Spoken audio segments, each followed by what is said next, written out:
It's 2015, and in the heart of Stockholm, a sinister plot was unfolding. A man had meticulously crafted a false persona, presenting himself as a wealthy American stockbroker to lure an unsuspecting woman into his web. Little did anyone know that his real intentions were far more terrifying than anyone could have imagined. For years, he had been constructing a hidden bunker, one that would serve as a prison for his unsuspecting victims. Locked away in his underground lair, women would be at the mercy of his twisted desires, from which escape seemed impossible.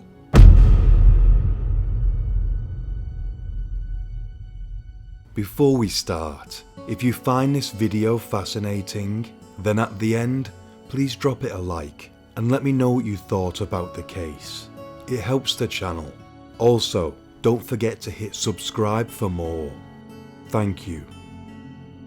A woman in Stockholm, who now uses the alias Isabel Eriksson, began a relationship with a man called Martin Trenneborg, a 38-year-old who claimed to be a wealthy American stockbroker based in London. Trenneborg charmed the woman through phone calls before she invited him over to her flat on September 10th, 2015. During the evening, they chatted and got to know each other, and they ended up having physical intimacy that evening. She later said, "When we were having intimacy, he kept staring at me, like the whole time, stared right into my eyes, a lot. And that's very unusual, that you do that the whole time." Despite feeling uneasy on this, Isabel agreed to meet up again just a few days later, on the 15th of September. Once again, Trenneborg arrives at the home of Isabel. When she opens the door, she is greeted with a gift: chocolate-dipped strawberries and champagne. But beneath the sweet exterior lay a poison that would soon render her helpless. For Trenneborg had laced some of the strawberries with a substance, a potent sedative that would allow him to carry out his twisted desires. Isabel said, "We drank some champagne, but only a little. Then he wanted us to eat strawberries. He was actually feeding them me as a romantic gesture." The true horror of the situation only later became clear. Trenneborg had drawn on the stem leaves of the poisoned strawberries, making sure that he only ate the ones that were unmarked. The evening took a harrowing turn when the unsuspecting woman began to feel drowsy, eventually losing consciousness entirely. Trenneborg had achieved his goal, immobilizing his victim and rendering her helpless to his will. In the midst of her incapacitation, he carried out a heinous act by forcing himself on her, taking advantage of her vulnerable state. But his depravity did not end there. This was only the beginning. Trenneborg located a wheelchair and placed Isabel on it, pushing her towards his car that was parked just outside. With an almost inhuman level of callousness, he lifted his victim out of the chair and bundled her into his car, driving her off to an uncertain fate. To conceal both their identities on the journey, Trenneborg had brought with him two eerie rubber masks, one of an old man and another of a bearded man. Trenneborg wore the bearded one whilst Isabel wore the other, and so they began the 350-mile trip. The drive from Stockholm to Axeltorp was a journey into the unknown for the unconscious Isabel. For 5 long hours, she was held in a state of sedation, her will sapped away by the substance coursing through her veins. In her half-waking moments, she caught glimpses of the man who had so cruelly betrayed her, her eyes settling on a machine attached to her finger, silently monitoring her pulse as her life hung in the balance. But the journey would not end there. What awaited her in Trenneborg's hidden lair was a fate more terrifying than anything she could ever have imagined. For years, Trenneborg had crafted a persona of success and affluence, with his claims of being a wealthy American stockbroker. In reality, he was a successful doctor, a professional whose expertise would soon be used to inflict untold horrors on his unsuspecting victims. Although a doctor is still a prestigious job, he wanted Isabel to know as little about him as possible. Trenneborg is believed to have built the 60 square meter hidden bunker himself, taking him 5 years to complete. A dark and terrible place, concealed behind the guise of a machine shed. The walls were concrete enforced and 12.5 inches thick.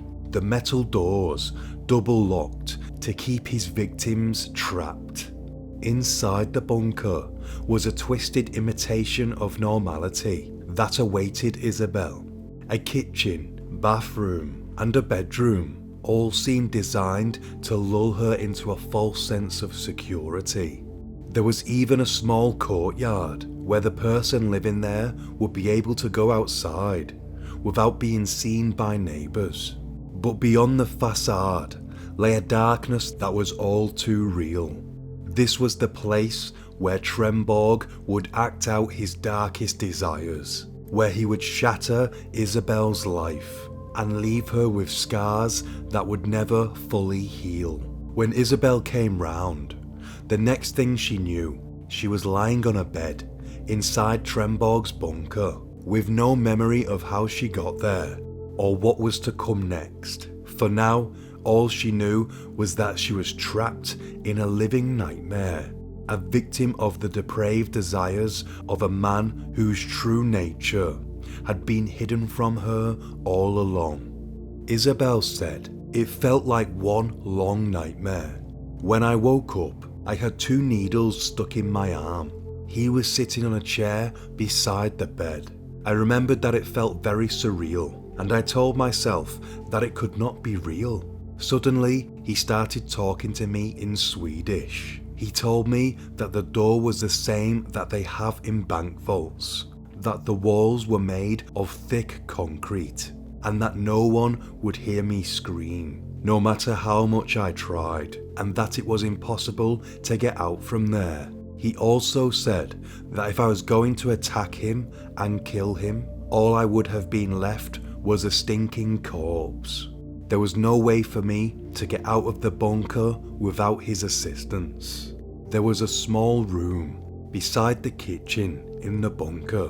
When I asked him what it was supposed to be in the future, he said that it would be his own torture chamber. He said it with a smile, and I don't know if he was joking. He was uncomfortably quiet all the time, and I did not know what would happen, if he would torture me, kill me, or force himself on me. At one point, he told me that if I were to try to escape, he would punish me by chaining me to the bed, and I would get nothing to eat but crisp bread. He only said that he would keep me for a few years, and that he would release me after that.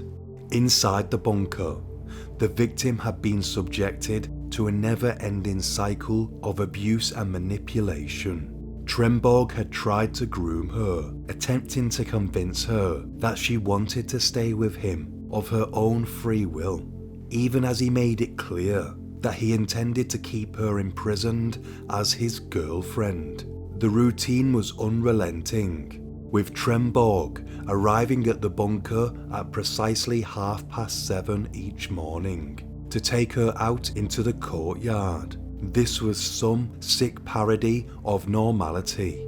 For the rest of the day, Isabel was left alone, helpless and afraid, never knowing when her captor might return. and what new horrors he might inflict upon her. Murder was never far from her mind, a constant threat hanging over her with each passing moment. Isabel said he said that he wanted to bring another woman to the bunker. He was targeting some kind of celebrity. His plan was to dress as a plumber and knock on his victim's door and then kidnap her. He said that he would kidnap the other woman as soon as the bunker was ready. It would be in 2 months, give or take, according to him. He wanted to install a shower with hot water and a couple of other things before taking in another woman. He asked me if my mum was as pretty as me. Then he said perhaps my mum could be the other girl in the bunker. The thought of him bringing my mum to the bunker scared the life out of me. Isabel was soon given a contract that was drawn up by Trenneborg. Terrifyingly, it was for a 10-year period. In its pages lay a catalogue of demands and instructions that even referred to Isabel as a guest. Each demand was more twisted and perverse than the last. The victim was to provide him with a girlfriend experience during physical intimacy, including French kissing. But this was just the beginning. Trenneborg demanded that she shave all her body hair, get a tan, and pierce her navel, reducing her to a mere object of his twisted desires. But even this was not enough for Trenneborg. He demanded the right to film and photograph her, capturing every moment of her degradation and objectification for his own sick pleasure. Perhaps the most chilling of all were the punishments outlined in the contract for any act of defiance. Refusing to participate in his lustful desires or attempting to escape would all lead to punishment, with the latter resulting in another 5 years of captivity in the bunker. She could also reduce the length of her captivity if she participated in the degrading acts that he chose, or took part in things such as a fitness program he devised. If she stayed in top physical condition for him, the contract said this would take a year off her captivity. The depths of Trenneborg's depravity were matched only by the lengths to which he would go to maintain control over his victim. He would take vaginal samples from Isabel and withdraw her blood, which he then tested at a lab in his place of work. His claim was that he was checking her for STDs, but it was clear that his true motive was just another means of exerting his control over her, further stripping her of her pride and reducing her to nothing more than an object of his desire. Isabel said, he said that he wanted to have unprotected intimacy with me. I got some pills from him. It was birth control pills, and he told me that he did not want to get me pregnant. At some point, she tried to attack him with a pair of screws she found in the bunker, but as she was still dazed from the drugs, he easily subdued her and warned her he would shackle her to the bed and feed her only bread if she tried it again. Trenneborg seen this attack as a minor setback, but he wanted Isabel to feel at home in the bunker, so he drove back to her apartment to gather some of her belongings, to make it feel more homely. When he arrived at her apartment, he noticed that the locks had been changed, and upon further discovery, he found that Isabel had been reported missing by her family. Panic setting, Trenneborg rushed home. Fearing that he would soon be caught, he drove Isabel to a police station in Stockholm and told her to pretend that she had run away to be with him. He wanted her to tell officers that everything was fine and that this was all a big misunderstanding. But even as he tried to maintain his facade, one of the police officers became concerned for Isabel's safety. Pulling her aside, Isabel broke down, and the officer quickly discovered the truth. a chilling revelation that would soon bring Trenneborg's reign of terror to an end. After nearly a decade of planning and 5 years of building a bunker, his reign of terror was over after just 6 days. Police were soon searching his property, and chillingly, they discovered that he had been stalking at least another 10 women. On his computer, they found a sordid search history and copies of his contract and plans for his second captive. Trenneborg was quickly arrested and admitted to most of the charges right away. He later told police, "It was like a military operation. You have to be prepared for every possible problem before you act. She fitted me in every aspect, lived at the right place on the ground floor. Our personalities matched, and I liked the way she looked. I have been planning this for years. I started building the bunker 4 years ago. The original plan was that she would be there for years. It seemed very tedious to do all this just to keep her in my possession for a few days. If one looks at the facts, while ignoring the small parenthesis that I abducted the person and injected her with substances, one might say that I have treated her well. In my opinion at least. She was better off with me than I've been in the custody of the police. She was supposed to be my girlfriend for years. That was the purpose. But now that I am imprisoned, she will not be my girlfriend in the ordinary sense. Even I can understand that. She was not supposed to be a punching bag. We were supposed to be kissing, hanging out, and having physical relations, and stuff that normal people do." Trenneborg's lawyer said on the first day of his trial that his client had imprisoned the woman because he was desperate to find a girlfriend. There is no explanation for this. This is a high-performing person who is unwell psychologically, and he has been longing for a life partner. Trenneborg was later sentenced to just 10 years for the abduction of Isabel. I personally find that this is a crazy sentence, because his intent was clearly there to do far more heinous things for much longer. Isabel's physical wounds may have healed, but the psychological scars of her week-long abduction run deep. The horror of her experience haunts, and she is tormented by recurring flashbacks and night terrors. Despite her immense courage and strength as a survivor, the thought of facing her captor in court only added to her mounting distress. Isabel's chilling account of her abduction was shared during an interview on Swedish television. She continues on her journey of recovery. Indeed, cases like these are deeply unsettling and can instill a sense of fear in people. It's difficult to know the true extent of such heinous crimes, as many go unreported or unresolved. The thought of how many people may be suffering in captivity right now is truly terrifying, forced to live a life of utter horror and misery against their will. It's a grim reality that we must acknowledge as we continue to strive towards justice and the protection of the vulnerable. Whilst Isabel's case did have a relatively positive outcome, we must not forget the countless others who have not been so fortunate. The weight of this knowledge is heavy. Thank you for watching. Until next time, stay sane.